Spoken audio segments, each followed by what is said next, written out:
কামিয়াবি রাখছেন দিন মানার মধ্যে, ইসলামী তরিকায় জিন্দেগি যাপন করার মধ্যে। মাগরিবের পরে সময় খুব দামি সময়, আমলের সময়। আমি দুই একটা কথা বলে কথা শেষ করব। আমাদের আমল করতে হবে কার তরিকা? রাসূলুল্লাহ সাল্লাল্লাহু আলাইহি ওয়াসাল্লামের তরিকা। রাসূলের তরিকার বাহিরে আমরা যত আমল করব, দেখতে আমল হবে, দেখতে সুন্দর হবে, দেখতে দিন মনে হবে, কিন্তু আসলে এটা দিন না। এই কথাটা আল্লাহ তাআলা বলেন, ইয়া আইয়ুহাল্লাযীনা আমানু তাকুল্লাহ, হে ঈমানদারগণ তোমরা তাকওয়া অর্জন করো, আল্লাহকে ভয় করো, ওয়াকুলু কাওলান সাদীদা, এবং তোমরা সত্য কথা বলো, সত্য কথা বলো, সৎ পথে চলো। তোমরা যদি আল্লাহকে আল্লাহ রাসূলকে মানো তাহলে কি লাভ হবে? ওয়া মান ইউতিল্লাহ ওয়া রাসূলা ফাকাদ ফাযা ফাওজান আযীমা। যারা দুনিয়াতে আল্লাহ আল্লাহ রাসূলকে মানছে তারা বড় কামিয়াব হয়ে গেছে, বড় সফল হয়ে গেছে। এজন্য আমরা আমল করতে হবে, রাসূলের তরিকা জীবন যাপন করতে হবে। রাসূলুল্লাহ সাল্লাল্লাহু আলাইহি ওয়াসাল্লাম 23 বছর জীবন যেভাবে উম্মতকে পালন করার জন্য শিখাইছেন 23 বছর জীবনে, ওইভাবে আমার জীবনকে কাটাইতে হবে। আজকে মাগরিবের নামাজ ফরজ আমরা কয় রাকাত পড়ছি?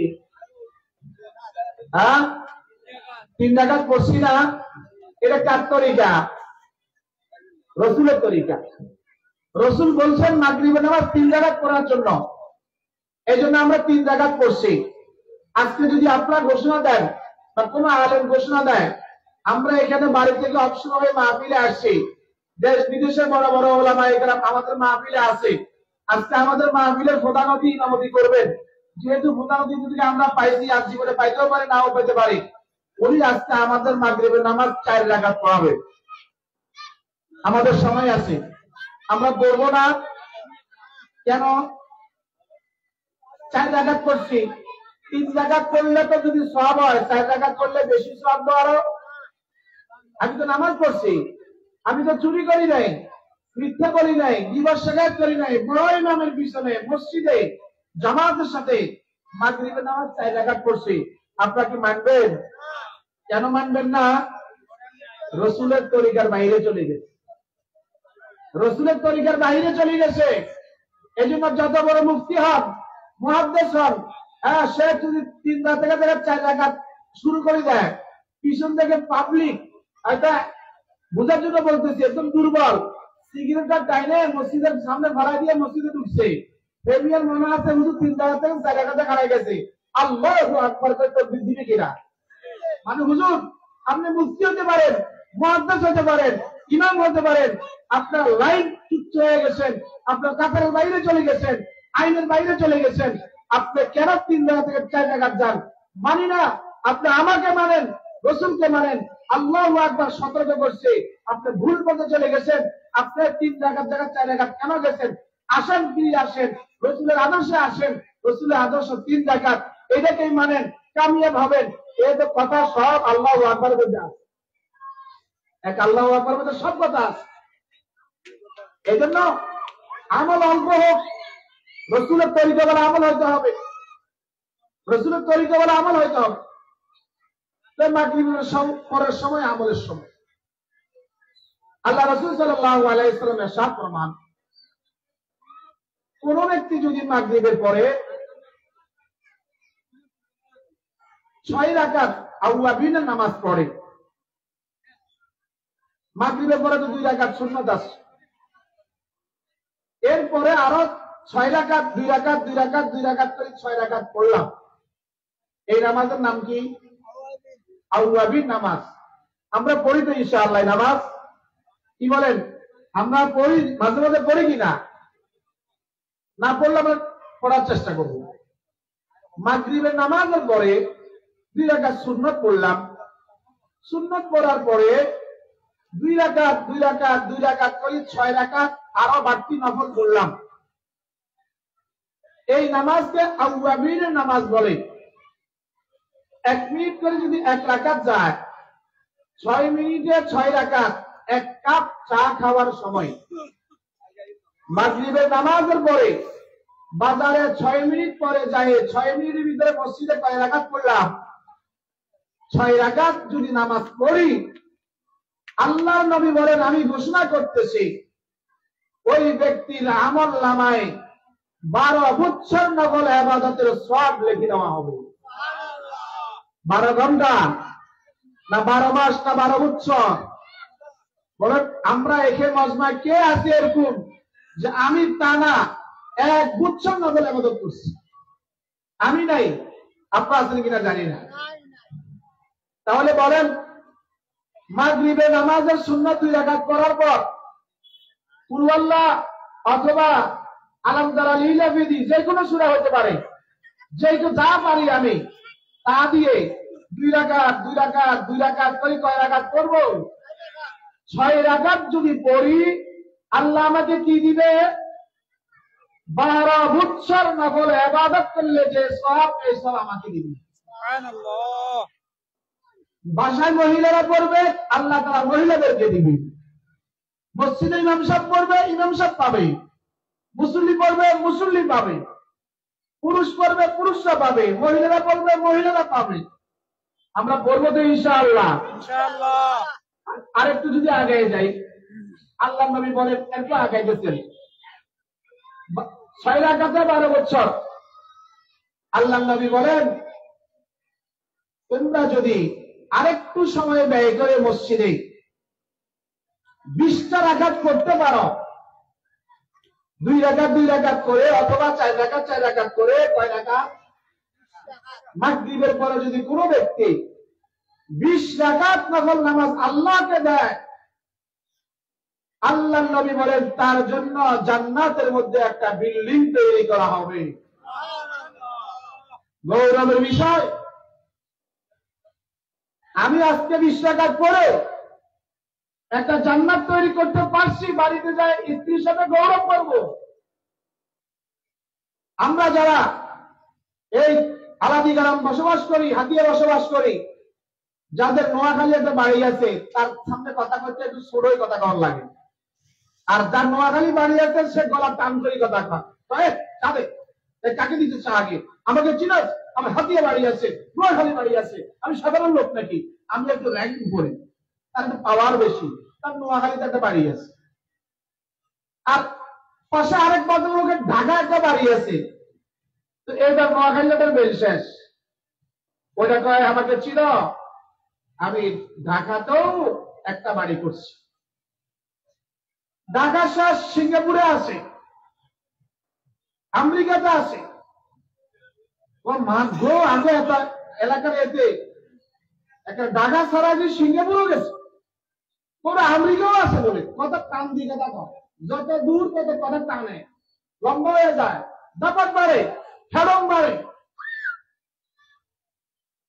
সবচাইতে দূরের জায়গা জান্নাতের মধ্যে আমি প্রত্যেক দিন মাগরিবের নামাজের পরে একটা বিল্ডিং তৈরি করার ব্যবস্থা আল্লাহ নবী আমাদেরকে দিয়ে গেছেন।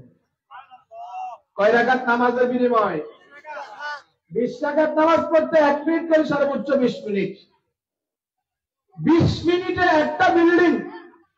পৃথিবীর কোন সমাজ, কোন রাষ্ট্রে, কোন ইঞ্জিনিয়ার, কোন মিস্ত্রি, কোন রাজ আমাকে উপহার দিতে পারবে বলেন? হ্যাঁ, এটা সাধারণ বিল্ডিং। তাহলে বলেন মাগরিবের নামাজের পরে একটা আমলের কথা বলতেছি। 1 নম্বর বললাম, না পারলে যদি স্বাস্থ্য না কুলায়, সময়ে না কুলায়, কমদা করবো কয় রাকাত? 6 রাকাত, 2 রাকাত 2 রাকাত 2 রাকাত করে 6 রাকাত করে পড়বো। অথবা 4 রাকাত আর 2 রাকাত মিলেও করতে পারি। 6 রাকাত পড়লে ফায়দা কি বলেন ভাই? বলেন ফায়দা কি? ওয়াজ শুনলেন সারাদিন, বাড়ি যাওয়ার পরে পরে কি শুনতেন? না হুজুর কণ্ঠটা ভালো আছে, বাকিটা বুঝিল। এই ওয়াজ তো করার না। আমি দাওয়াত দেওয়ার সময় বলছি ভাই আমি ওয়াজ পারি না, কিন্তু আমি বাংলা কথা বলবো আমাদের গ্রামবাসীদের সাথে। হ্যাঁ, তাহলে কথা বলতে হবে, বুঝতে হবে। একটা কথা শিখে যান, 1 বছরের জন্য কামাত্তম কাজে আসবে, জীবনের জন্য কাজে আসবে। তাহলে মাগরিবের নামাজের পরে আমি যদি 6 রাকাত নামাজ পড়ি নফল, যার আরবি নাম হলো আওয়াবিন নামাজ বলে, আল্লাহ তাআলা আমার অ্যাকাউন্টে 12 বছর নফল নামাজ পড়ার সওয়াব দান করবেন, 12 বছর ইবাদতের সওয়াব দান করবেন।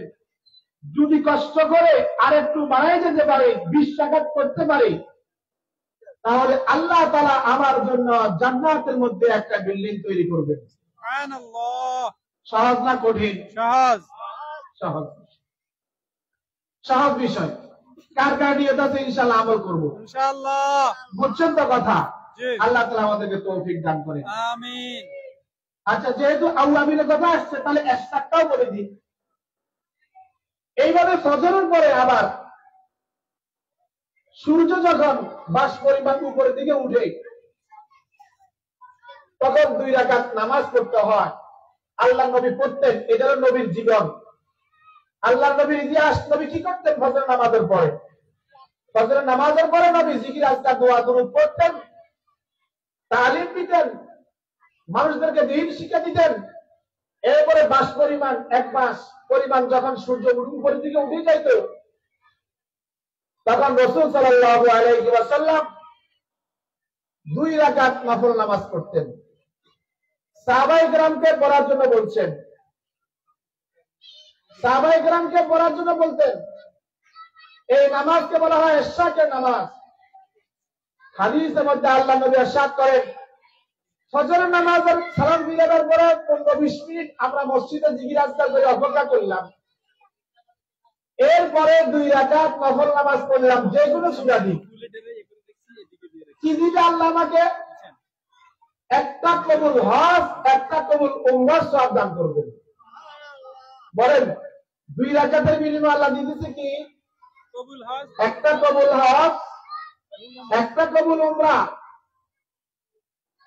বর্তমানে হজে যেতে হলে 5.5-6 লাখ টাকা লাগে, উমরাতে 1.5 লাখ টাকা লাগে। 6 লাখ আর 1.5 লাখ কত হলো? 7.5 লাখ। একটা হজ আর একটা উমরা করতে কমাস কম আমার সময় লাগবে 55 দিন এবং টাকা লাগবে 7.5 লাখ। নিজের শরীরের কষ্ট ফ্রি, 55 দিনের কষ্ট। এইটার মতো সমতুল্য এক সওয়াবের বিনিময়ে আল্লাহ তাআলা আমাকে দান করতেছেন 2 রাকাত নামাজের দ্বারা। সুবহানাল্লাহ। এই নামাজকে বলা হয় ইশরাকের নামাজ। তাহলে ফজরের পরে কোন ব্যক্তি যদি, ফজরের নামাজ পড়ার পরে কোন ব্যক্তি যদি 2 রাকাত নফল নামাজ পড়ে, যার নাম হলো ইশরাক, আল্লাহর নবী বলেন আল্লাহ তাআলা তার জন্য একটা কবুল হজ, একটা কবুল উমরার সওয়াব দান করবেন। সুবহানাল্লাহ। কিতাবের ভিতরে আসছে এই সওয়াবটা আমি পেয়ে গেছি নামাজের দ্বারা। এখন আমি এই নামাজের সওয়াব আমি নিজে রাখতে পারি, অথবা আমার আব্বার কবরে পৌঁছে দিতে পারি। আমার আম্মার কবরে পৌঁছে দিতে পারি। ইসালে সওয়াব, এটাকে বলা হয় ইসালে সওয়াব। কয় রাকাত পড়ার কথা বলা হলো? 2 রাকাতে কি পাইলাম? একটা কবুল হজ, একটা কবুল উমরার সওয়াব। আরেকটু আগায় আল্লাহ নবী বলেন, ইয়া ইবনে আদম, হাদিসে কুদসি, আল্লাহ তাআলা বলেন, হে আদমের সন্তান, আমাদেরকে কত নমনীয়তার সাথে আমরা চেষ্টা করি, যেমন বাচ্চাদেরকে তুলি, কমনি উঠো না, আদরের ছেলেদেরকে একটু নমনীয় ভাষায় কথা বলি। আল্লাহ আমাদেরকে মনের মতন সম্বোধন করতেছে, ইয়া ইবনে আদম ইরকালি আল বারাকাত, হে আদমের সন্তান, হে আদমের সন্তান, আমার জন্য কি তোমার সময় হবে না? 4 রাকাত নামাজ পড়ার সময় হবে না? তুমি আমাকে 4 রাকাত নামাজ দিবা দিনের শুরুতে, ফি আউয়ালিন নাহার, দিনের শুরুতে তুমি আমাকে 4 রাকাত নামাজ দিবা। কত আবদারের সাথে বলতেছে আল্লাহ, ডাইরেক্ট নির্দেশ দেয় না, এরপর করবি না, আমরা দিয়ে যাবো। কত সুন্দর করে ঘুরে গেলে বলতেছে, ইয়া ইবনে আদম, হে আদমের সন্তান, তুমি কি দিনের শুরুতে আমাকে 4 রাকাত নামাজ উপহার দিবা? 4 রাকাত উপহার দিবা? তাহলে 2 রাকাতের লোক আরো 2 বই বললাম, কয় রাকাত হয়ে গেল? 4। আল্লাহ তাআলা বলেন, আমাকে 4 রাকাত দাও। দিনের শুরুতে তুমি আমাকে 4 রাকাত দেওয়ার জিম্মাদারি নাও, তুমি আমাকে 4 রাকাত দাও। ইকফিকা আখিরাহু, আমি সন্ধ্যা পর্যন্ত তোমার জান, মাল, টাকা, পয়সা, ইজ্জত, আবরু, ইজ্জত সব কিছুর জিম্মাদারি আমি নিয়ে নিলাম। সুবহানাল্লাহ। তুই আমাকে 4 রাকাত দে, খালি 4 রাকাত দাও, আমি তোমাকে সন্ধ্যা পর্যন্ত আমি তোমার হয়ে যাব। তোমার সব জরুরত আমি পুরা করব, তোমার সব দেখাশোনা আমি করব। সময় করি আসেনি? সময় আসেনি? বলেন আমাদের 4 রাকাত দেওয়া দিব কিনা ইনশাআল্লাহ? ইনশাআল্লাহ। তো 2 রাকাত কয় রাকাত দেব? 4 রাকাত। প্রথম 2 রাকাতে কি পাইলাম? কবুল হজ, কবুল উমরা। একটা কবুল হজ, একটা কবুল উমরার সওয়াব। মাশাআল্লাহ, কথাগুলো বুঝুন তো? বাংলা কথাই বলতেছে, আমাদের দেশীয় ভাষা। আমাদের ওয়াজের উদ্দেশ্য হলো বুঝানো মানুষকে। একবারে ফার্সি উর্দু ইংরেজি দিয়ে বললাম, আপনি কিছু বুঝলেন না, লাভ হলো না। হ্যাঁ, এই জন্য 2 রাকাত করে পাইলাম একটা কবুল হজ, কবুল উমরার সওয়াব। আরো 2 রাকাত করলাম, 4 রাকাত হয়ে গেল। সন্ধ্যা পর্যন্ত আমার সিকিউরিটি, আমার বডিগার্ড, আমার সম্পূর্ণ দায়িত্ব কার হাতে চলে গেছে? আল্লাহর কাছে চলে গেছে। এই হলো 4 রাকাত। আরো যদি 4 রাকাত মিলাই পড়ি, আম্মা জান আয়েশা রাদিয়াল্লাহু আনহা বলেন, এগুলো একসাথে হতে পারে, আলাদা আলাদাও হতে পারে। ফজরের পরে 2 রাকাত পড়লাম, 8টা বাজে আরো 2 রাকাত পড়লাম, 10টা বাজে সময় পাইছি আরো 2-4 রাকাত পড়ে নিলাম। আলাদা আলাদাও হতে পারে। মোট কথা হলো এগুলো সব দিনের শুরু নামাজ। আম্মা জান আয়েশা রাদিয়াল্লাহু আনহা বলেন, একদিন আল্লাহর নবী বলতেছেন, ও আয়েশা শুনো একটা কথা। আম্মা জান আয়েশা বলেন, আল্লাহর নবী প্রত্যেক সময় দিনের শুরুতে, অর্থাৎ 9টা 10টা, 8টা 9টা 10টার ভিতরে রাসূল 8 রাকাত নফল পড়তেন। কয় রাকাত? 8 রাকাত। 4 রাকাত, 4 মিলে গেছে। কয় রাকাত হয়ে গেছে? আল্লাহর নবী বলেন, ও আয়েশা একটা কথা শুনো, আমি যে দিনের শুরুতে 8 রাকাত নামাজ পড়ি, এই নামাজের মধ্যে এত বরকত, এই নামাজের মধ্যে এত রহমত, এই নামাজটা এত গুরুত্ব, এই নামাজের মধ্যে আল্লাহ এত খায়ের রাখছে। আমাকে কোন ব্যক্তি যদি বলে, ইয়া রাসূলুল্লাহ, আপনার আব্বা, আপনার আম্মা কবর থেকে জীবিত হয়ে উঠে আসছে, সারা দেশের মানুষ দেখতে চাইতেছে, আপনি একটু 8 রাকাত নামাজটা আজকের জন্য বাদ দিয়ে আপনার আম্মাকে যান দেখার জন্য, আপনার আব্বাকে যান দেখার জন্য। রাসূল বলেন, আমি আমার আব্বাকে ছাড়তে পারি, আমি আমার আম্মাকে ছাড়তে পারি, কিন্তু দিনের শুরুতে 8 রাকাত নফল পড়াকে আমি ছাড়তে পারি না। কত গুরুত্ব, কত গুরুত্ব,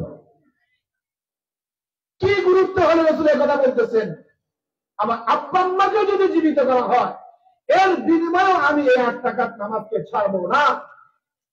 তাহলে এটা আমাদের দরকার আছে কিনা? দরকার আছে কিনা? কয় রাকাত হলো? কয় থেকে কত থেকে গেলাম? শুরুতে কত মনে রাখবেন, এটা ঢুকাই রাখবেন মেমোরিতে, আমল করবেন ইনশাআল্লাহ। জান্নাতে আমরা যাবো না তো যাবে কে?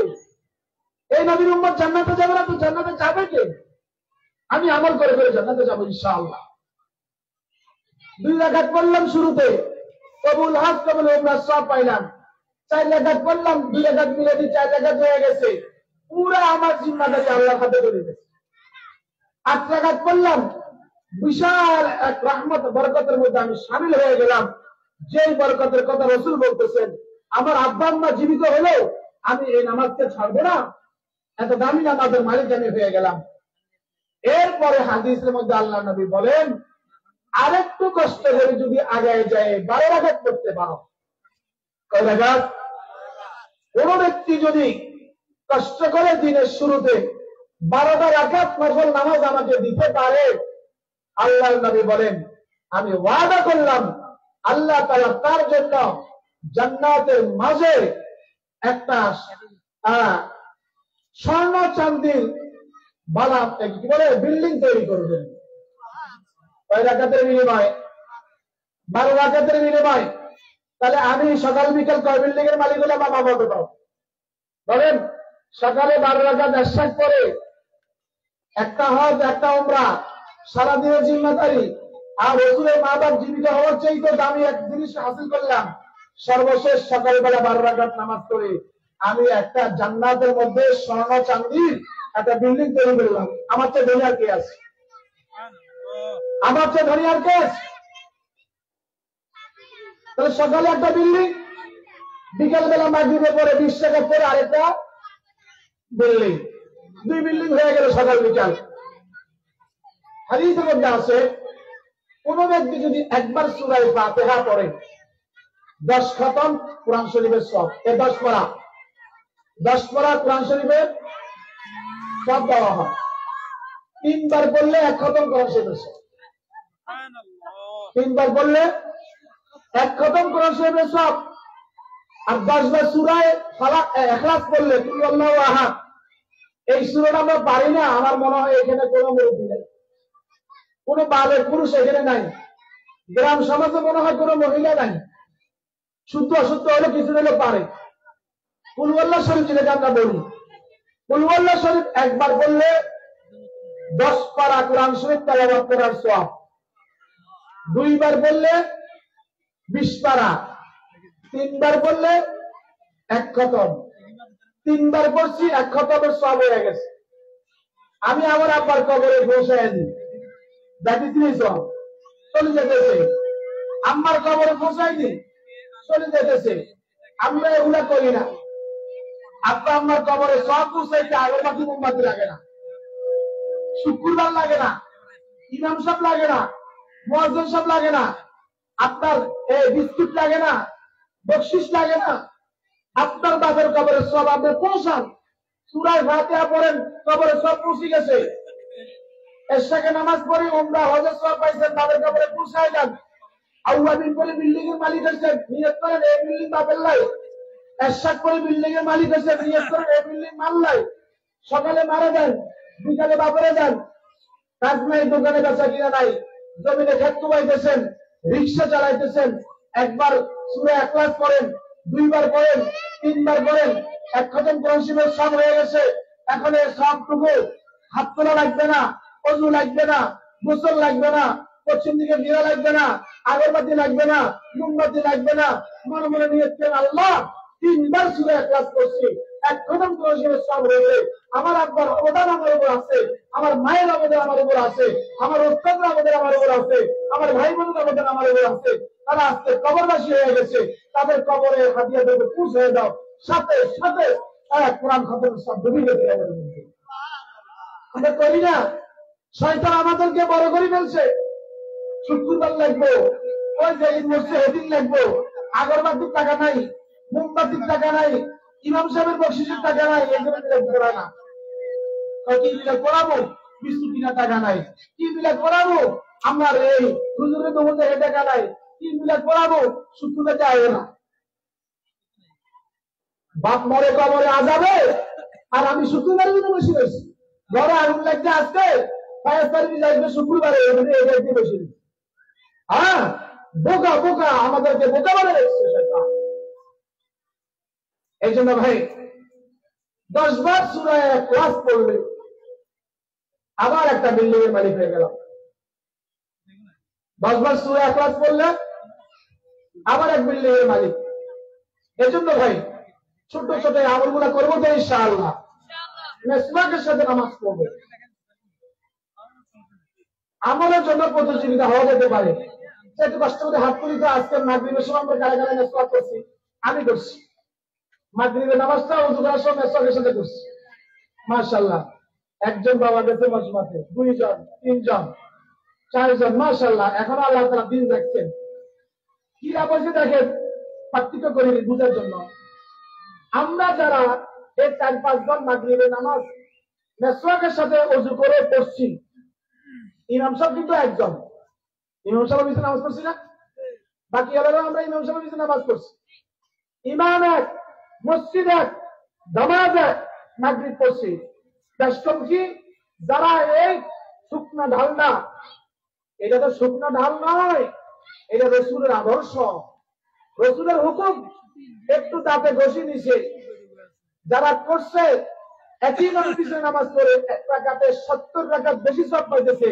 আর যারা আমরা করি না, 1 রাকাতে 1 রাকাত পাই। লাভকে যারা করছে তারা লাভবান, আমরা যারা করি না তারা লাভবান।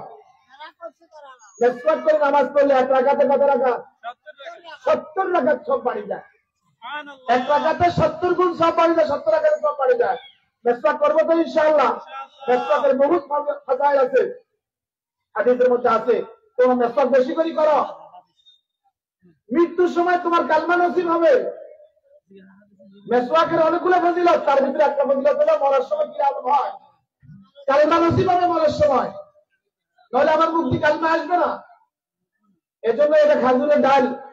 আবার দেখেন মেসওয়াকের সওয়াবের কথা শুনে রাস্তার কোলে মানুষের খাজুর গাছে ডাল ভাঙা যেত না। মানুষের খাজুর গাছে ডাল ভাঙা এটা পাপ। এটা আরেকজনকে আমি অনুমতি করে ভাঙবো কেন? খেজুরের ডাল হতে পারে, নিম গাছ হতে পারে, ক্যান্সা গাছ হতে পারে, অথবা বাজারে এখন বিক্রি হয় 10-15 টাকা 20 টাকা বিক্রি হয়। আর 15 টাকা বড় বিষয় নয়, সব বড় বিষয়। রেল স্টেশনে ট্রেন যখন যান, রাস্তার ওসিডি রোড আছে না, দেখছেন রেল যখন যান, মূল রাস্তার ওসিডি রেলগাড়ি যান।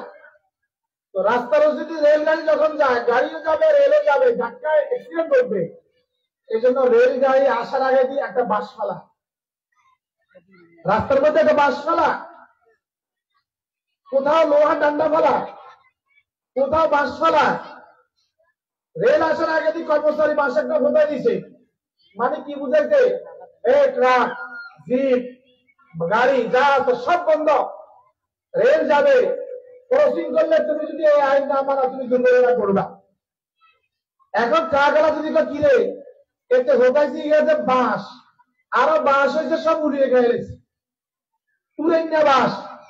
আমার ট্রাকের যে শক্তি লাগাই দিলে তো মোট করে ভাঙি যাবো। এই বাঁশের বেল আছে না ব্যাপক, এই বাঁশ আমাকে হাত করে দিয়ে তোমার সাহস দিছে মারি ধাক্কা, ধাক্কার লগে বাঁশ গেছে ভাঙি। আরে অ্যাক্সিডেন্ট করব না করে তার নামে মামলা হবে কিনা? হ্যাঁ, মামলা হবে কিনা? সরকারি ভাবে মামলা হবে। বাঁশ উড়াই নেওয়া হোক আর বালা হোক, বাঁশ শুয়ে গেছে, সরকারি আইন শিখে বাঁশ শুয়ানো। এখানে বাঁশ শুয়ে নেয়, এখানে বাঁশ ফেলানো হয়েছে, বাঁশ নয়, এটা মাননীয় প্রধানমন্ত্রীর আইন ফেলানো হয়েছে। তুই বাঁশের ধাক্কা যাস, তুই রাষ্ট্রের ধাক্কা দিস, তোর জেল হবে। আমরা মনে করতে পারি হুজুররা ডান্ডা একটা ঘষে, এর মূর্খরা তবলিগ একটু করি চিল্লা একটা দিন কি ঠাইল একটা ঘষে, আর এটা ঠাইল নয়, রসুলের আদর্শ। তোমরা দেখতেছ ঠাইল, এটা এটা খেজুর গাছের ঢাল দেখতেছ, এটা নিম গাছের ঢাল দেখতেছ, এটা খেজুরের ঢাল নয়, এটা মুহাম্মদ রসুলের আদর্শ। যারা এটাকে নিয়ে টিটকারি করবে অথবা এটাকে হালকা মনে করবে, তারা রসুলকে হালকা মনে করতেছে। আর আমরা যারা ঘষতেছি, আমরা ঢাল ঘষি না, আমরা রসুলের আদর্শকে ঘষতেছি। এটা মেসওয়াক করবে তো ইনশাআল্লাহ। আরেকটা কথা বলি, হাদিসে কোনটা আছে, কোন ব্যক্তি যদি মাগরিবের নামাজের পরে সহজ সহজ কথা বলতেছি যেন আমরা করতে পারি, যেহেতু বেশিরভাগ আমরা পাবলিক, সূরা ইখলাস যদি কেউ 3 বার পড়ে, মাগরিবের পরে সূরা ইখলাস 3 বার, সূরা ফালাক 3 বার, সূরা নাস 3 বার, কয়বার হইছে? 9 বার। সূরা ফালাক, ইখলাস, কুল হুয়াল্লাহু আহাদ 3 বার পড়লাম, এবং সূরা ফালাক 3 বার পড়লাম, সূরা নাস 3 বার পড়ছি। এই 3টা সূরা তো মোটামুটি আমরা পারি সবাই কম বেশ। একটা আমল বলি, খুব গুরুত্বপূর্ণ আমল। আমরা মহিলা পুরুষ শুধু খনকারের কাছে দৌড়াই, বান মারছে, টোড়া মারছে, এটা করছে সেটা করছে, এগুলো আমাদের একটু বদ অভ্যাস আছে, কিছু সমস্যা আছে। আর তার সাথে বেশি আমাদের দিলের সমস্যা বেশি। নবী আমল শিখাইছেন, কোন ব্যক্তি যদি মাগরিবের পরে অথবা ফজরের পরে 3 বার 3 বার 3 বার, কয়বার হয়েছে? 9 বার। এই 3টা সূরাকে পড়ে এভাবে কোষ করে হাতে ফু দেয়, এবং গোড়া গা যতটুকু সম্ভব হাত যত জায়গাতে মালিশ করে, 1 ফু শেষ, আবার 1 ফু দিবে, আবার গোড়া গা মালিশ করবে, যতটুকু হাত পৌঁছানো যায়, আবার ফু দিবে, আবার গোড়া গা মালিশ করবে। কয়বার হলো ফু? মালিশ কবার হয়েছে? এই কাজ ফজরের পরে যে করবে সন্ধ্যা পর্যন্ত, সন্ধ্যা যে করবে তারপর দিন সকাল পর্যন্ত, সেহের, জাদু, জিন, ভূত, শক্তি যা আছে কেউ তার কোনো ক্ষতি করতে পারবে না। এই লোকটা কার জিম্মাদারি চলে যাবে? আল্লাহর জিম্মাদারি চলে যাবে। এজন্য আমরা ফজরের পরে এই আমলটা করবো তো ইনশাআল্লাহ। বলেন কয়বার? সূরা ফালাক কয়বার? সূরা ইখলাস 3 বার, সূরা ফালাক তিনবার, সূরা নাস তিনবার, তিনবার করে 9 বার পড়ার পরে এরপরে এক ফু দিয়ে গা মালিশ করব, আরেক ফু দিয়ে আবার গা মালিশ করব, আরেক ফু দিয়ে আবার গা মালিশ করব। আমার বডি এখন সেট। শত্রুতামি থেকে, শয়তানি থেকে, জিন ইনসানের ক্ষতি থেকে আমি এখন আমার পুরো শরীর আল্লাহর জিম্মাদার হয়ে গেছি। আল্লাহ বলেন আমি তার জন্য তাকে হেফাজত করবো, সকল আপদ বিপদ থেকে তাকে আমি বাঁচাবো। এটা আল্লাহ তাআলা ওয়াদা করছেন। আমরা আল্লাহ জিম্মাদার যাবো তো ইনশাআল্লাহ। আর কি করব? 5 ওয়াক্ত নামাজের পরে তাসবিহে ফাতিহি করব, 33 বার আলহামদুলিল্লাহ, 33 বার সুবহানাল্লাহ, 34 বার আল্লাহু আকবার। কি লাভ হবে? একবার সুবহানাল্লাহ বললে আল্লাহ তাআলা 10টা নেকি দান করেন। এই হলো এক হাদিসের উপর আমল। অন্য হাদিসের মধ্যে আছে কোন ব্যক্তি যদি একবার সুবহানাল্লাহ বলে আল্লাহ তাআলা তার জন্য জান্নাতে একটা গাছ লাগান। একবার আলহামদুলিল্লাহ বলে জান্নাতে একটা গাছ লাগাবে, একবার আল্লাহু আকবার বলে জান্নাতে একটা গাছ লাগাবে। গাছটা কত বড় হবে?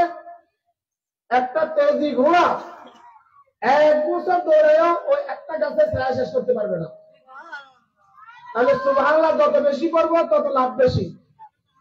আমাদের দেশে গ্রামে বাড়িতে আমাদের বাহাদুরি এসে বাড়ির দাম হয়েছে গাছে। জায়গা জমিনের দাম বাড়ির দামের কিসের দ্বারা হয়? গাছে। যে বাড়িতে যত গাছ বেশি ওই বাড়ির তত দাম বেশি। আমরা গর্ব করি আরে আমার বাড়িতে এখন 10 লাখ টাকার গাছ আছে। তো কেমনে? 10 বিঘা গাছ আছে, 100 বিঘা গাছ আছে, পুরো 10,000 করে দিলে 10 লাখ। আমি এত গাছ পড়াই দিতে হয়তো বুঝছে না আর বাইক ওই মাত্র গাছ লাগাই। এখন আমি শুধু বেচবো আর একটা বেচলে আমার 1 বছরের চা করা, একটা বেচলে 1 বছরের চা করা, ওই মোট পর্যন্ত বেচবো আর খাবো। আসলে অনেক বুড়ে গুলা গৌরব করে জান্নাতের মধ্যে একটা গাছ লাগাবো, আমার জান্নাত বড় হইতেছে, আমার জান্নাত সাইতেছে। তাহলে একবার সুবহানাল্লাহ দ্বারা একটা গাছ, একবার আল্লাহু আকবার দ্বারা একটা গাছ, একবার আলহামদুলিল্লাহ দ্বারা একটা গাছ লাগানো হয়। আর অপরদিকে হাদিসের মধ্যে কি বলতেছে? যে ব্যক্তি একবার সুবহানাল্লাহ বললে আল্লাহ তাআলা তাকে 10টা নেকি দান করবে। তাহলে আমি সুবহানাল্লাহ 33 বার, আলহামদুলিল্লাহ 33 বার, আল্লাহু আকবার 34 বার যদি পড়ি 100 বার হলো। 100 বার যদি আমি ফজর নামাজের পরে পড়ি আল্লাহ তাআলা আমাকে 1000 নেকি দান করবে। কত নেকি? 1000 নেকি। যোহরের সময় আবার পড়লাম, যোহর নামাজের পরে তো কত নেকি হলো? আবার 1000, তো কত হাজার হলো? 2000। 5 ওয়াক্ত নামাজে 5000, 5000 নাকি আমার আজকে কামাই। এরপর হাদিসের মধ্যে আছে তুমি এই আমলটা শোয়ার সময় করো। বিছানা যখন আমরা শুইতে যাব, কি বলেন কিছুক্ষণ পর আমরা আবার শুইতে যাব না? বিছানাটি ঝাড়ার পরে আমরা বিছানার মধ্যে উঠে বসে আমরা এই আমলটা আবার করব। সুবহানাল্লাহ 33 বার, আলহামদুলিল্লাহ 33 বার, আল্লাহু আকবার 34 বার। ওই 34 বারের সময় মাস আমরা না পারলে আল্লাহু আকবার 34 বার বলবো। এই 100 বার পড়লে 2টা লাভ। একটা হলো আরো 1000 টাকা পাই, তাহলে কয় হাজার হলো? 6000।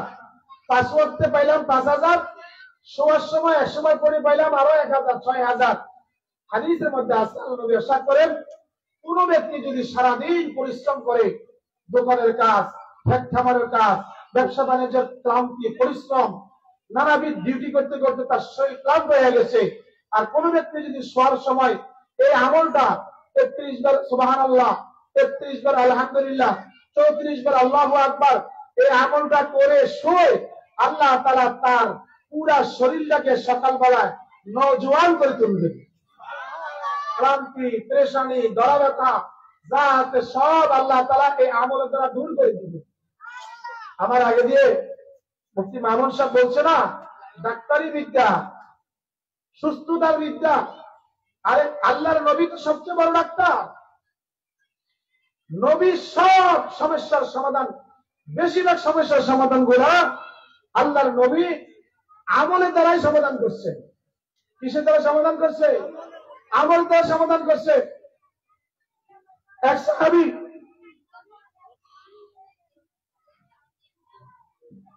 আলা ইবনে হাজরামি রাদিয়াল্লাহু আনহু, একজন সাহাবী, ওই যে আমি শুরুতে বলছি, দিন মানলে সম্মান বাড়ে, দিন মানলে আল্লাহকে যে যার গোলামি করে, যে আল্লাহর গোলামি করে সারা পৃথিবী তার গোলামি করে, যে আল্লাহর গোলামি করে সারা পৃথিবী তার গোলামি করে। মুফতি সাইফুল ইসলাম সাহেব রাহমাতুল্লাহি আলাইহি, উনি কি ফেসবুকে দেখা গেছে ওনাকে? ওসব ফেসবুকে ছিল, জীবনে কোনোদিন ওনার কেউ ছবি তুলতে পারে নাই। বড় কেরামতি। একটা আজীব ঘটনা আপনাদেরকে শুনাই। ওনার উস্তাদ, আমার আব্বাজান রহমতুল্লাহ আলাইহি উস্তাদ মুফতি আজম ফয়জুল্লাহ সাহেব রহমতুল্লাহি আলাইহি, ছবি তোলা বিশেষ বিনা প্রয়োজনে হারাম ওনারা বুঝতে পারছে। এই হাদিসটাকে ওনারা জীবনের ভিতরে দিলের ভিতরে ঢুকাইছে, যার কারণে উনি জীবনে কখনো ছবি তুলে নাই। এখন হজে যাবে, ছবি লিখবে, লাগবে না? বিশেষ প্রয়োজন নাকি আনপ্রয়োজন? এটা রাষ্ট্রীয় আইন, রাষ্ট্রের সাথে যুদ্ধ করা যাবে না। যেখানে রাষ্ট্র মারা না, দিনের কাজ মসজিদে ইমামতি করতে যদি এখানে ছবি লাগে, রাষ্ট্র যদি ঘোষণা দেয় আগামীকাল থেকে মসজিদে ইমামতি করতে হলে মসজিদের সামনে দিয়ে ইমাম সাহেবের একটা ছবি ঝুলাইতে হবে, না হলে গুলি করে মারি ফেলা হবে, এরকম রাষ্ট্র যদি আইন ঘোষণা করে মসজিদের ইমাম সাহেবের জন্য জরুরি না তার ছবি ঝুলাইতে হবে? এটা কি শরীয়তের সিদ্ধান্ত না রাষ্ট্রের ভয়ে? আনন্দের সাথে না রাষ্ট্রের ভয়ে? রাষ্ট্রের চাপে ছবি তোলা যায় না। উনি চিন্তা করলেন, আমি তো রাষ্ট্রের চাইতে আল্লাহকে ভয় করি, আমি চেষ্টা করি দেখি আল্লাহ কোন রাস্তা খোলে কিনা। উনি প্রতিজ্ঞা করলেন, আমি ছবি তুলব না, চেষ্টা করি দেখি ছবি তোলা ছাড়া যাওয়া যায় কিনা। তৎকালীন পূর্ব পাকিস্তান পশ্চিম পাকিস্তান একসাথে ছিল, আইয়ুব খান সরকার ছিল। আমরা তো জন্মে হয় না, শুনছি কথা, শোনা কথা নকল করতেছি। আইয়ুব খান সরকার ছিল, মুফতি আজম ফয়জুল্লাহ সাহেব রহমতুল্লাহ আলাইহি আইয়ুব খান সরকারের কাছে দরখাস্ত করছে, ও সরকার, বাদশার গোলামে কর্ণওয়ালা বাদশাহ, আমি একজন আল্লাহর গোলাম, মুফতি ফয়জুল্লাহ, মুফতি লাগানে ফয়জুল্লাহ লিখছে, আমি ফয়জুল্লাহ, আমার এই আশা, আল্লাহ তাআলা ছবি তোলাকে হারাম করছেন, আর এটা আমি দিনের ভিতরে বসাইছি। আমি চাই আপনি একজন রাষ্ট্রপ্রধান, আপনি যদি আমার গ্যারান্টি নেন, আমি ওয়াদা করতেছি রাষ্ট্রের সাথে ধোঁকাবাজি আমি করবো না, আমি পলাবো না, প্রতারণা করবো না। আপনি যদি আমার জিম্মাদারি নেন, তাহলে আমি ছবি মুক্ত হজ করতে চাই। যেহেতু রাষ্ট্র আইন ঘোষণা করছে ছবি করার জন্য হজ করতে হলে ছবি লাগবে, পাসপোর্ট করা লাগবে, আমি পাসপোর্ট দেবো, নাম ঠিকানা দেবো, টাকার জামানত দেবো, এরপরে আমি ছবি তুলবো না। আপনি একটু চেষ্টা করলে আল্লাহ হয়তো কোন রাস্তা করবে। তখনকার আইয়ুব খান সরাসরি সৌদি আরবের সরকারের সাথে পরামর্শ করলেন যে আমার বাংলাদেশে একজন পাগল আল্লাহর গোলাম আছে, যিনি আমার কাছে এভাবে প্রস্তাব পেশ করছে, আমার রাষ্ট্র ক্ষমতার সর্বপ্রথম এত মোল্লা মৌলবী দেখছি ছবি তোলার জন্য পাগল, এক বিকল্প ধর্মীয় এক মোল্লা পাইছি যে ছবি না তোলার জন্য পাগল। আর ছবি তোলা তো ফ্যাশন হয়ে গেছে। মাদ্রাসা এখনো হয় নাই, মাদ্রাসার ছবি 2 বছর আগ থেকে ফেসবুকে চলে, বক্তার নামও নাই, পোস্টারের নামও নাই, বক্তার ওয়াজও করে না, পাগড়ি একটা মাথা দিয়ে ছবি একটা তুলে শুধু ফেসবুকে দেখা দিচ্ছে। আল্লাহ মাফ করো, সেটা আরেক জগতের কথা, ওটা আমি বলবো না। আইয়ুব খানের এই প্রস্তাব সৌদি সরকার বলছে, আপনি যদি গ্যারান্টি নিতে পারেন, মুফতি ফয়জুল্লাহকে আমাদের চিনি না তাকে, আপনি যদি গ্যারান্টি দিতে পারেন তাহলে আমি এজাজত দিলাম। হয়ে গেছে এজাজত, আল্লাহ রাস্তা খুলছে বিনা ছবিতে। মুফতি আজম ফয়জুল্লাহ সাহেব রহমতুল্লাহি আলাইহি আমার মনে হয় সারা বিশ্বের মধ্যে একমাত্র ব্যক্তি যিনি বিনা ছবিতে সৌদিতে যায় হজ করে আসছেন। সেই উস্তাদের ছাত্র মুফতি সাইফুল ইসলাম সাহেব রহমতুল্লাহি আলাইহি। আচ্ছা, মতি জাহাজ দালে তাবে না, বাপ যেরকম ছেলে কি এরকম হয়, উস্তাদ যেরকম ছাত্র কি এরকম হয়, একটু দুর্বল হয় না? একটু দুর্বল হয়। মুফতি ইসলাম সাহেব রহমতুল্লাহি আলাইহি আরো পরের দিক দিয়ে আসার পরে দেশের সিটিং বাট করে বাড়ি গেছে। এখন আর সরকারের কাছে যে এই আবেদন করা সম্ভব না, করলেও সরকার রাখবে না। তখন উনি ছবি তুলে হজে গেছেন। ওনার জীবনে আমার জানা মতে একটা মাত্র ছবি উনি ইচ্ছা করে তুলছেন, রাষ্ট্রীয় আইনকে প্রাধান্য দেওয়া, রাষ্ট্রীয় আইনের কারণে শুধু হজের সময়। আর একটা ছবি তালুক মিয়ার জানাজার সময় করা হয়েছে। আপনার খেয়াল করছেন কিনা জানি না। আমাদের উপজেলা চেয়ারম্যান তালুক মিয়া যে ছিল, তালুক মিয়ার জানাজা পড়াইছে কে? আমার আব্বাজান রহমতুল্লাহি আলাইহি। তারা ক্যালেন্ডার তৈরি করতে ওই সময় তালুক মিয়া মারা যাওয়ার পরে কিছু ক্যালেন্ডার তৈরি করছিল। ওই ক্যালেন্ডারের মধ্যে দেখবেন লালিবাদ দেওয়া একটা জানাজা পড়াইতেছে, সেগুলো মুফতি সাহেব রহমতুল্লাহি আলাইহি। আল্লাহর কি খেলা! ওই ক্যালেন্ডারকে আল্লাহ দুনিয়া থেকে বিলুপ্ত করে দিচ্ছেন। এখন আর ছাপায়নি, তালুক মিয়ার এখন ক্যালেন্ডার ছাপায়নি, জানাজার ক্যালেন্ডার বাইর করে না। আব্বাজান রহমতুল্লাহ ইন্তেকালের পরে ওই পাসপোর্টটা আমার কাছে ছিল, আব্বার ছবিওয়ালা পাসপোর্ট। আমি খুব যত্ন করে রাখছি।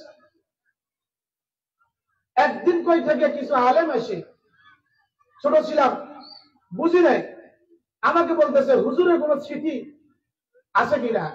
আমি বললাম এরকম কোন চিঠি আমার কাছে নাই, তবে আমি একটা জিনিস আমার কাছে আছে, ওনার একটা পাসপোর্ট আছে, পাসপোর্টের মধ্যে ওনার ছবি আছে, আপনারা তো ওনাকে দেখেন নাই, ছবিটা আপনাকে দেখতে পারেন। আমারও আল্লাহই করাইছে, ছবিটা বাইর করে পাসপোর্টটা ওনাকে দেখানোর পরে বড় দাড়িওয়ালা, বড় বুজুর্গ, পাগড়িওয়ালা, চুমা টুমা খেয়ে পরে বললো, ভাই আপনি যদি অনুমতি দেন তাহলে আমি একটু আপনাদের বাজার যাবো আর আসবো, আমি এই ছবি থেকে একটা ছবি নকল করবো, নকল করে পাসপোর্টটা আপনার কাছে জমা দিয়ে যাব, আপনি যদি অনুমতি দেন। দাড়ি পাগড়ি জুব্বা দেখে আমি ওনাকে অনুমতি দিয়ে দিয়েছি।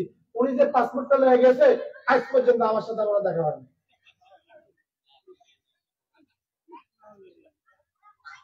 আমি এখন বুঝতে পারছি, আজকে 2 বছর আগে আমার এটা দিলের ভিতরে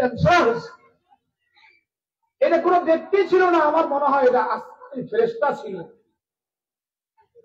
মুফতি আজম ফজলুল্লাহ সাহেব রহমতুল্লাহ আলাইহি যেমন ছবি পৃথিবীতে নাই, তার সাথে দেখা মুফতি সাইফুল ইসলাম সাহেব রহমতুল্লাহ আলাইহি একজন ব্যক্তিকে আল্লাহ তৈরি করবেন, তার ছবিও পৃথিবীতে থাকবে না। ওস্তাদের সাথে মিল রাখার জন্য আল্লাহর নবীর ছবি যেমন পৃথিবীতে কেউ দেখাতে পারবে না, তদুরভাবে মুফতি আজম ফজলুল্লাহ সাহেব রহমতুল্লাহ ছবিও পৃথিবীতে কেউ দেখাতে পারবে না। এবং আমার জানা মতো ওই লোকটা যদি কোনো বাটপারে গিয়ে ছবি রাখি থাকে সেটা আরেক কথা। আমার জানা মতে যেহেতু এই অত্যাধুনিক জগতে, ফেসবুক আর ইন্টারনেটের জগতে ওই ভদ্রলোক নেটে আর কোন ছবি ছাড়ে নাই, তাহলে বুঝে যেতেছে এরকম মানুষ নেয় নাই, এটা মানুষ রূপী ফেরেশতা নিয়ে তার ওস্তাদের সাথে মিলাইবার জন্য তার ছবিটাকে বিরক্ত করে দেওয়া হয়েছে। এটা আমি নারাজ ভাই, খুশি খুশি।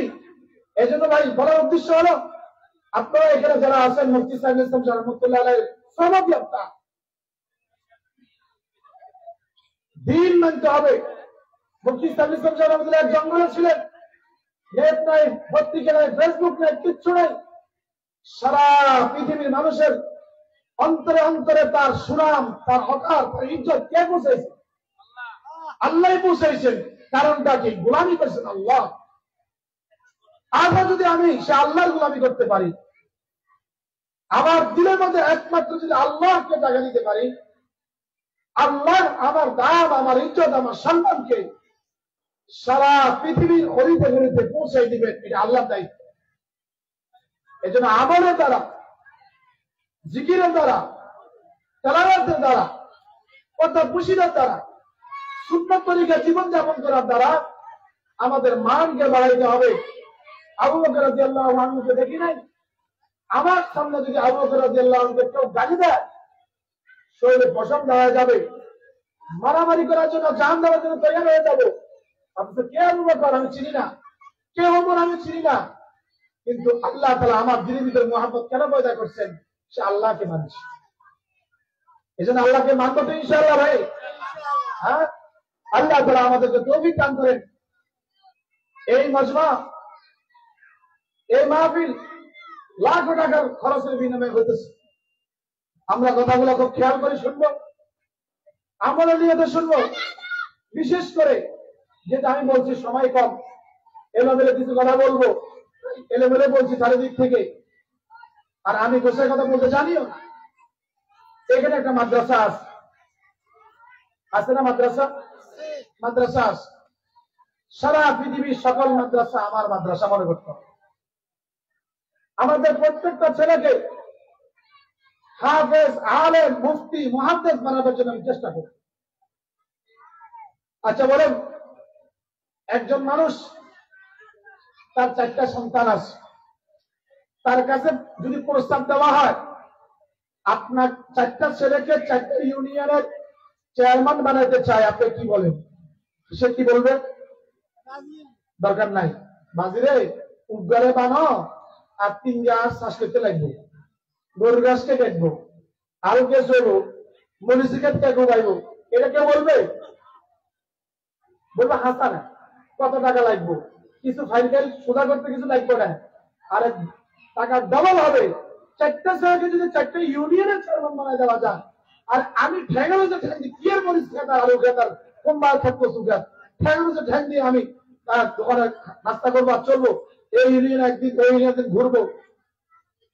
আজকে আমরা আমার 4টা ছেলেকে যদি বলো 4টা ছেলেকে আপনি হাফেজ আলেম বানাবেন, তো হুজুর এটা কি করলেন? তার চালু করে দিয়ে এলে সংসার কে চাইব? কে চাইব? তো আমরা মাদ্রাসার মানিকগঞ্জ গুলা তেরা ওইদের সঙ্গে শীত খাইছি, না বাইরে না, হানি বড়া, তেল বড়া, সিজার বিজার করতে যাই, চিপ টিপ মায়ের পেটে খাই, এটা গেছে ওই মাথা বেঁকে গেছে, ঠ্যাং বেঁকা, লুজা, লেঙ্গা। আমরা এগুলা সর্বশেষ করি মাদ্রাসা। মাদ্রাসা কি ভাই এসকারাবের জায়গা? এটা কি এসকারাব পালার জায়গা নাকি মাদ্রাসা? বুড়ো হইলে তবলিগ হয় এসকারাবের জায়গা। জুয়ান দিয়ে আমলে বাপের ছেলেরা দেয় নাই, বাড়িতে বেড়ি দেয় নাই, তো কি করে আমরা যদি জমাতে চিল্লা যা, তাহলে আমি সংসার চাইবো কে? ছেলেকে আব্বা ছেলে সংসার চাইবো কে? দেয় না। বুড়ো হয়ে গেছে, শীতকালে কাশতে কাশতে ভূতের বউ আর ঘুম যেতে পারে না, শাশুড়ি আর নাতিলে ঘুম যেতে পারে না, এইবার খালি জামাত খুঁজে মসজিদে জমা দিলে আরেকটা খবর দিস, আরেকটা খবর দিস, ভাত একবেলা খাওয়াই। বুড়িরা যদি আল্লাহর নাম লয় হার গরম যা, 40 দিন কাশি থেকে বাঁচা যাইবে, বিড়ি টানার খুলু খুলু কাঁচা থেকে বাঁচা যাইব। গরম পানি করতে করতে শেষ, এই জমাতে পারে তোমার শীতকালে গরম পানি আজাব থেকে বাঁচবো। আর এবার তবলিগ কি আজকাল জায়গা হয়েছে নাকি? আল্লাহর জন্য মেহনত হইতেছে, এই জন্য আমরা বুড়াদের গৌনি। যদি এই মেহনত পুরো দুনিয়ার স্বার্থে হইতো, আপনাদের দাড়ি টাকাওয়ালাদেরকে আমরা নিতাম না জমাতে। কেন জমবে আমরা জানলো? কারণ বুড়োতে আমাদের আমরা লাঠি টানতে হয়, ঘাটতি টানতে হয়, জুতা সোজা করে দিতে হয়, অজু করতে হয়, গোসল করার সময় বডি গার্ড দিতে হয়, এত রকমের ঠেলা আমার হয়েছে কেন? যেহেতু মেহনত আল্লাহর জন্য, এই জন্য জোয়ানের উপর মেহনত করতে হবে আল্লাহর জন্য, বুড়ের উপর মেহনত করতে হবে আল্লাহর জন্য। সেই হিসাবে আমরা নেই, নাহলে নেওয়ার কথা ছিল না। কি বলেন আপনি? কি বলেন? এই জন্য ল্যাংড়া লুজা কানা প্রতিবন্ধীর জায়গা হলো মাদ্রাসা। না না, এত দুর্বল ভাববেন না। এখানে সবচেয়ে ভালোটা দিবেন, সবগুলাকে দিবেন, সবগুলাকে আমি হাফেজ বানাবো, আলেম বানাবো, মুফতি বানাবো, মুহাদ্দিস বানাবো। তবে আমার মন মতন নয়, কোন ওলামায়ে কেরামের পরামর্শ। ওদের সময় কি গেছে, এখন মান্যত করছে আল্লাহ উদ্ধার করি দাও, এখানে হাফেজ বানাবো। এখন দিতে হাত না, 50 বছরের মধ্যে হাফেজ বানা, কারণ বেরেন তো নাই, সাপ্তাইছে বেরেন তো গর্ব থেকে কমাইছে। এখন 20 বছর দাড়ি উড়ে গেছে, ওরা গা 20 খাবো, 20 খাইলে ওরা মানছি হাফেজ হতে হাফেজ। এই জন্য আমার মান্যত হিসাব নাই, আমার চলাফেরার হিসাব নাই। আমি কোন আলেমের হকানি আশেকের রব্বানি মাথা হাতে আমার ছেলেদেরকে লেখাপড়া করাবো বলে, হুজুর আমি মূর্খ মানুষ, আমি জানি না, আমার এই ছেলেকে আমি দিনের জন্য হক করছি, একে হাফেজ হবে না মুফতি হবে না মুহাদ্দিস হবে না মাওলানা হবে না কি হবে, আপনার দিন না দাঁড়িয়ে আপনি পড়াইবেন, আমি শুধু টাকা খরচ চালাবো। তার যেভাবে পড়লে সে আল্লাহকে পায়, ওইভাবে চলাইবেন আপনি। এইভাবে আমি আমাদের ছেলে মেয়েদেরকে পালবো তো ইনশাআল্লাহ। আল্লাহ তাআলা আমাদেরকে তৌফিক দান করেন। ভাই আল্লাহ তাআলারই ফজল করম, হ্যাঁ, আল্লাহ তাআলার ফজল করম নলচিরাতে ভাঙে আপনারা ছিলেন আমাদের উত্তরে। আপনারা আমাদের উত্তরে ছিলেন না? মুরব্বীরা কি করেন? আমাদের উত্তরে ছিলেন, আপনার দক্ষিণে ছিলাম, একটু আগানো ছিলাম। নদী ভাঙে আপনারা আসছেন, আমরা নদী ভাঙছি আমাদের মূল মাদ্রাসা ওস্কালি। আমিও একটা ছোটখাটো আপনাদের মহাব্বতে এই জাহাজমালাতে পশ্চিম দিকে পাশে একটা মাদ্রাসা করছি। অনেকে তো গেছেন মনে হয়, মাদ্রাসা যাবেন, খুব মহাব্বত থাকে আপনাদেরকে দেখলে। বিশেষ করে আপনাদের আমাদের সাথে যাদের সম্পর্ক ছিল ওই নিসবতে, ওনাকে আমরা তো বৃদ্ধ অবস্থা কিনে ছোট ছিল, 14 বছর বয়স ছিল আমার যখন দেখাল করে। তো 14 বছরের বাচ্চা ছেলের মহব্বত, বাবার মহব্বত কি বুঝে?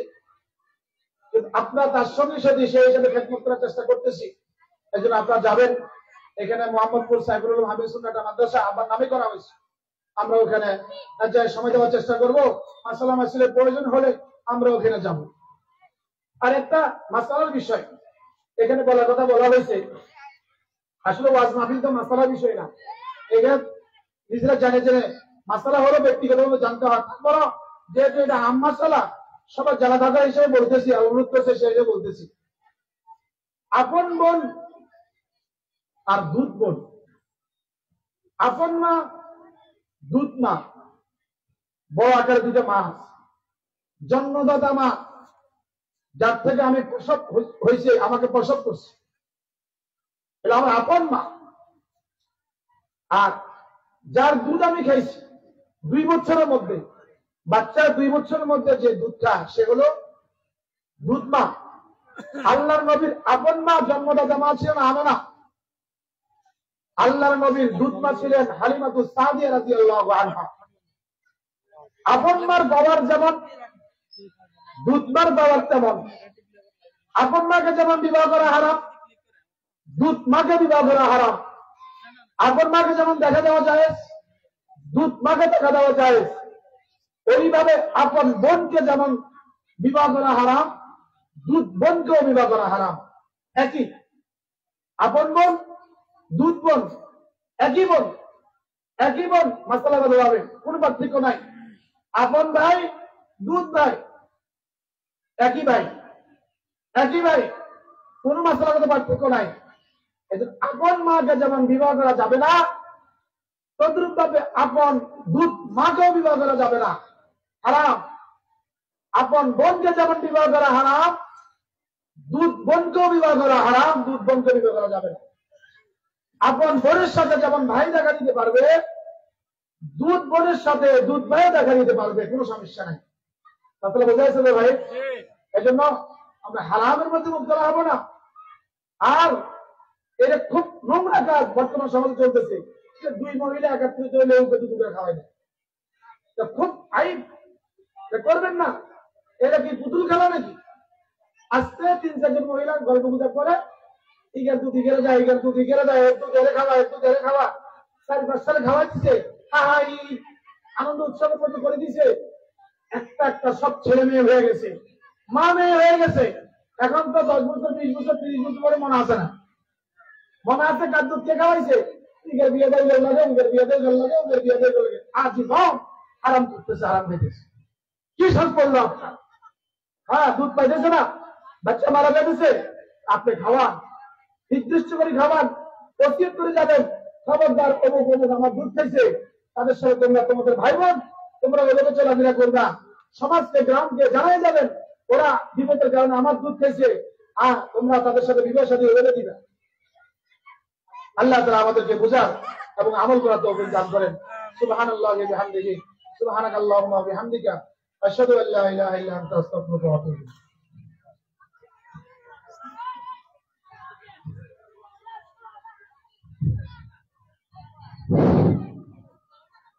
সম্মানিত উপস্থিতি, এতক্ষণ পর্যন্ত আমাদের মাঝে গুরুত্বপূর্ণ তকরীর পেশ করছেন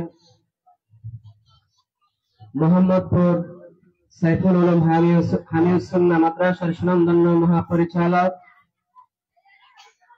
হাতিয়ার মুফতি সাহেব হুজুরের সাহেবজাদা হযরত মাওলানা মুফতি কিফায়েত সাহেব। প্রিয় উপস্থিতি, এখন আজান হবে, আজানের পর পরে আমাদের আমন্ত্রিত মেহমান যারা আছেন ওনারা কাশে পানবেন। যারা আমাদের দূর দূরান্ত থেকে মেহমান আসছেন, আমাদের মসজিদের উত্তর পাশে যে ইস্তেঞ্জার ব্যবস্থা আছে, ওখানে গিয়ে যে ইস্তেঞ্জা করবেন। আমাদের যারা সদস্য ভাইরা আছেন, দয়া করে একটু মাহফিলের